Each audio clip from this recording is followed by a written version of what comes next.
if it's in the beginning of the Bible, Mm-hmm. if it's in Genesis, I assume it's important. You know what I mean? Yeah. And if it's part of the Ten Commandments, I assume it's important.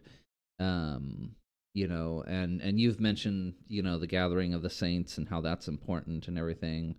And I think these things are all connected. It's all about, you know, being with your family or spending time with your family, um, resting, relaxing, having a good time, Mm-hmm. that kind of stuff. I don't know.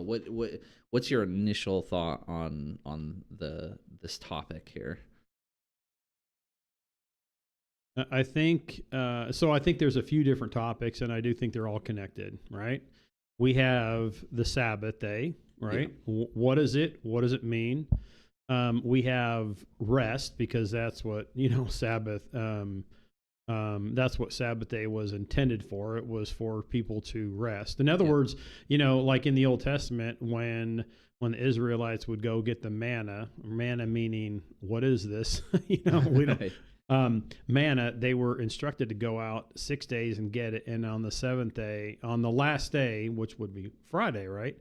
They would get double the portion in order to have enough for Saturday, so they wouldn't have to go out Saturday to do the work, right? So it's understanding that it was there for a rest period. Physical rest is one thing, spiritual rest is another, and we can actually talk about that.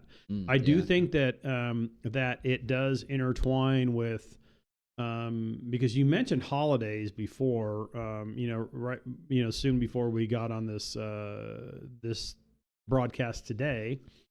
The gathering of family, what does that mean? The celebration, how does God think about that?